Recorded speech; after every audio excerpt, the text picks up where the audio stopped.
Salut la compagnie, c'est Jules Melon et aujourd'hui dans Impro Ciné Critique, je l'avoue, cette vidéo ne va pas être facile à faire puisque centrée sur une œuvre très chargée en émotions et qui a connu son lot de scandales, que ce soit à l'époque ou longtemps après sa sortie, mais lançons-nous quand même, évoquons ici le dernier tango à Paris, ou Ultimo Tango a Parigi si vous préférez, puisqu'il s'agit d'une coproduction franco-italienne, l'un des chefs-d'œuvre du metteur en scène Bernardo Bertolucci, dont j'ai découvert il y a peu l'excellent Le Conformiste, et qui nous propose ici un métrage assez sulfureux à ne pas mettre entre toutes les mains, qui fête ses 50 ans, peut-être aujourd'hui ou demain ou hier, ça dépendra quand tout ceci sera publié, sorti en 1972 donc, dans lequel nous retrouvons d'un côté le génial mais parfois ingérable acteur américain Marlon Brando, et une jeune française, Maria Schneider, qui a pas mal souffert, que ce soit le temps d'une scène et par traumatisme après. Nous y reviendrons. Il y a aussi Jean-Pierre Léaud, les sœurs Breillat, Marie-Hélène et Catherine, Catherine Allégret, Véronica Lazar, ou encore des apparitions assez brèves, mais marquantes, de la grand-mère de Pascal Légitimus, Darling Légitimus, qui joue la concierge au début.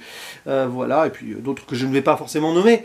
Pour un film assez pessimiste quelque part, disons-le, et particulier, racontant l'histoire d'un veuf américain qui vient vraiment de perdre son épouse par suicide, alors qu'il vivait dans son hôtel avec elle, qui déambule dans Paris, un peu paumé, et qui va s'enfermer dans un appartement visité par une jeune femme. Les deux vont se rencontrer, comme ça, sans se dire leur nom, de façon fortuite, et très vite, une relation charnelle va débuter entre les deux, un petit peu bizarre tout cela, et ils vont remettre cela de temps en temps dans cet appartement qui va devenir leur QG, etc. Alors que pourtant, la jeune Jeanne est sur le point d'épouser son futur mari, donc Tom, qui lui a ramené une équipe de télé pour tourner une sorte de documentaire très réaliste sur leur vie, enfin, truc. Mais c'est intéressant d'ailleurs dans la construction du film, je trouve, cette histoire. Et voilà, nous allons suivre un petit peu les errances, pas vraiment amoureuses, hein, plutôt érotiques, de cet Américain qui doit avoir la cinquantaine, et de cette jeune femme qui a peut-être même pas la vingtaine. Et voilà, il va se passer des trucs. Et c'est parfois un petit peu olé olé. Alors, olé olé pour l'époque, 72, même si on est post-1968, donc ça rentre parfaitement dans cette mouvance-là. Ça a été interdit au moins de 18 ans, je crois, en Italie, ça a été compliqué. Bon, sur le plan visuel pur, ça va, il n'y a rien de ultra choquant. Oui, la nudité, il y a des scènes qui sont particulières quand même. Mais bon, voilà, pour l'époque, 72, ça a été assez, on va dire, limité à la diffusion. Mais le film est rentré dans une forme de panthéon cinématographique, pour plein de raisons. L'aspect esthétique, certainement, oui, bien sûr. Mais malheureusement, quelques petites complications autour donc, de Maria Schneider. Et j'ai vu ce film en ayant vaguement eu vent du côté sulfureux de l'histoire, et peut-être quelques problèmes autour. J'ai lu cela après, d'ailleurs, en détail, parce que, en le voyant, j'ai senti un malaise double. Dans le sens où, oui, le film nous plonge dans une atmosphère assez nihiliste, déshumanisée, et pour cause. Paul et Jeanne, qui se retrouvent dans cet appartement, ne se donneront jamais leur prénom. Et puis vivent vraiment quelque chose au-delà des sentiments. Bon, à un moment, ils vont s'ouvrir un peu, surtout l'homme. Hein. Mais on est loin ici de la réalité. C'est un peu cela, c'est une fuite quelque part. L'un qui vient de perdre son épouse, donc qui est perdu, et l'autre, qui peut-être a besoin de vivre des expériences. Elle voit son futur mari débarquer avec cette émission de télé, enfin, il y a quelque chose comme ça. Il y a aussi son passif familial. Donc, relation interdite, uniquement charnelle et violente, mais aussi donc faite sur confession, plus en avance. Et c'est plombé à l'absolu. Donc c'est assez exigeant comme film, mais il y a le malaise qui est là, parce que tu vois cet homme mûr qui profite clairement de la situation, en utilisant une jeune femme qui a tout à découvrir de la vie. C'est quand même assez particulier, donc c'est cringe, disons-le. D'autant plus que, et c'est là où il y a peut-être un petit souci me concernant, on va au-delà du film pour plein de raisons. Déjà, premièrement, Bertolucci a avoué ici mettre en scène un de ses fantasmes, rencontrer une femme comme ça et avoir une relation avec elle, sans en savoir plus, uniquement charnelle. Femme plus jeune que lui peut-être. Bon, attention, hein, années 70, c'est autre style de pensée, mais quand même, il y a des choses qui peuvent être un peu gênantes. Et évidemment, tout ce qui a tourné autour de Maria Schneider. Alors, je vais partir de là pour exprimer le fait que j'ai eu du mal avec ce film. Surtout après coup, mais même pendant, je sentais qu'il y avait quelque chose qui... Il faut savoir que cette jeune actrice, qui était promise à une grande carrière, hein, a eu beaucoup de mal après. Elle n'a jamais vraiment pu s'en remettre. Elle est tombée dans la drogue, et puis elle est décédée il y a une dizaine d'années. Parce que, en fait, durant le film, il y a une scène assez compliquée. On va dire, hein, on va utiliser le mot tel qu'ils sont, de sodomie au beurre. Bon, elle était au courant, hein, dans le script, qu'il allait y avoir une scène de pseudo-viol, parce que là, non, c'est un viol, hein, l'homme, là, Paul, joué par Marlon Brando, la viol, elle n'est pas consentante, hein, sur le moment. Même s'ils ont eu des relations avant, là, elle ne voulait pas. Hein. Sauf que, sur le tournage, le coup du beurre, elle n'était pas au courant. C'est une idée qu'ils ont eue le matin même, Marlon Brando et Bertolucci, en prenant un petit déjeuner, ils ont vu le beurre, ils ont dit « Ah !» Et elle n'a pas été, prévenue. Elle savait que ça allait être une scène difficile, évidemment, mais cet ajout en plus, même si tout est simulé, hein, je vous rassure, a été très compliqué à gérer pour elle. Elle s'est sentie trahie, tout simplement. C'est vrai que, quand même, quand on y pense, quand vous faites jouer à des acteurs, actrices, des scènes comme cela, vaut mieux tout leur dire. Il n'y a pas d'improvisation, parce que c'est quand même... C'est très, très difficile, les scènes comme ça, de violence sexuelle au cinéma, ou de violence tout court. Il faut que ce soit écrit au cordeau. Là, on est dans une période où Bertolucci voulait chercher le choc le plus réaliste possible, avec Brando en mode acteur studio et tout. Et ils ont clairement trahi Maria Schneider, qui, on peut le dire, a été violée, hein, dans la trahison qu'elle a subie, à l'image de son personnage. Et derrière, ça a été très compliqué pour elle. Elle n'a jamais pu retourner de scènes de nu ou de violence sexuelle, et pour cause. Elle a dû décliner des rôles ou quitter des tournages à cause de cela. Et du coup, sa carrière n'a jamais pu décoller par la suite. Mais pas le plus important, personnellement, ça a été une traversée du désert. Et puis bon, elle en est plus ou moins morte après, même si c'est d'une maladie, mais il peut y avoir des liens aussi. Hein. Et donc, cette affaire a ressurgi par la suite. Bertolucci s'est excusé sur le tard après sa mort, à l'actrice.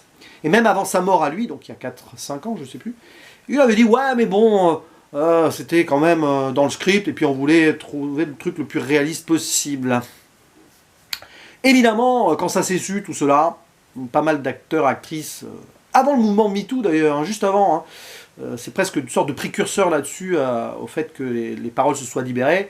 Jessica Chastain en tête, se sont indignés devant la chose, et beaucoup de personnes qui avaient aimé et vu le film avant n'oseront plus le voir maintenant et le renient.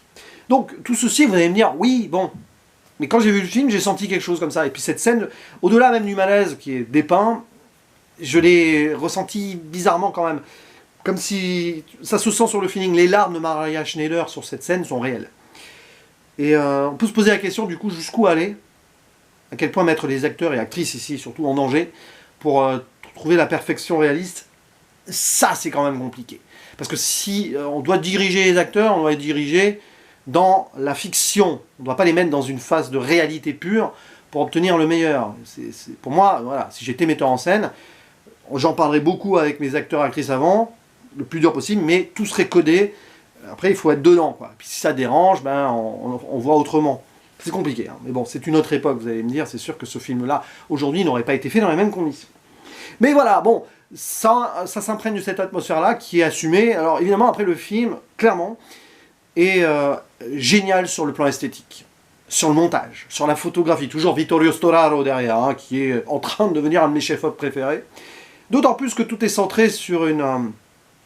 il y a quelque chose de très cohérent, sur cette introduction avec les peintures de Francis Bacon. Vous savez, c'est un peintre assez compliqué aussi, qui montrait à la fois la beauté et la destruction physique, et donc intérieure, à travers certains de ces tableaux. Et là, il y a par exemple la colorimétrie qui est en lien avec certaines peintures du monsieur, et donc l'apparence et l'âme humaine déchirée par rapport aux situations de la vie. C'est ce qu'il y a dans ce film. On a des personnages qui sont en apparence beaux, ou, vous voyez, normaux si on veut, qui sont rongés à l'intérieur et qui se détruisent un petit peu. Paul va détruire Jeanne parce qu'il est détruit lui-même. Il porte cette destruction à cette jeune femme parce que lui, il est déjà dans le gouffre. Donc il l'attire avec elle. Hein. L'abîme appelle l'abîme. Hein. Donc c'est cela, ce film. Et c'est violent, mais c'est parfaitement cohérent. Et dans ce principe-là, c'est sûr que c'est maîtrisé de A à Z. Et il y a des scènes, évidemment, assez fortes. Au-delà donc de ces violences-là. On est dans la déshumanisation de personnages dans un contexte particulier, avec ce Paris qui est à la fois bien montré, mais très glauque, hein, avec cette chambre d'hôtel. Mais c'est intéressant parce qu'au début, quand on voit Paul déambuler donc, sur deux ponts là, et tout près d'un métro, ça rappelle une scène du Conformiste, qui avait pas mal de scènes à Paris. Il y a cet écho-là, et même les personnages donc, du Conformiste et de Paul, on peut les mettre en parallèle aussi. Pour imaginer que Paul, c'est une version plus âgée du personnage de Jean-Louis Trintignant dans le Conformiste. Quelque part, voilà. Donc oui, il y a la patte Bertolucci qui est là, et c'est parfaitement géré. Le côté un peu jazzy derrière. Alors le titre, le tango, parce qu'au moment, il y a des scènes de tango vers la fin, mais c'est ça, hein, c'est une danse dangereuse, sulfureuse, irrévérencieuse. Et là, c'est une danse avec la vie, ou la mort, du coup, hein. Clairement, la mort comme un écho dans le film, c'est passionnant. Et le fait d'utiliser d'ailleurs le futur mari de Jeanne en tant que gars qui veut filmer son truc en mode réaliste pour la télé, ça déshumanise encore plus l'ensemble et ça sort de la réalité. C'est pour ça que Jeanne s'enferme dans cette relation qui est au-delà donc de sa vraie vie. Rien n'est anodin là-dedans, puisqu'on a donc le personnage masculin qui a perdu sa femme, qui n'a plus rien à espérer de la vérité, et elle qui commence peut-être à fuir celle-ci qui lui fait peur. Donc voilà, cette relation-là, en mode je t'aime mais pas trop, ou moi non plus, et puis finalement oui mais non, puis violence, et un peu de sadomaso aussi, bon, voilà, mais ce qui s'est passé derrière, pour moi, est impardonnable.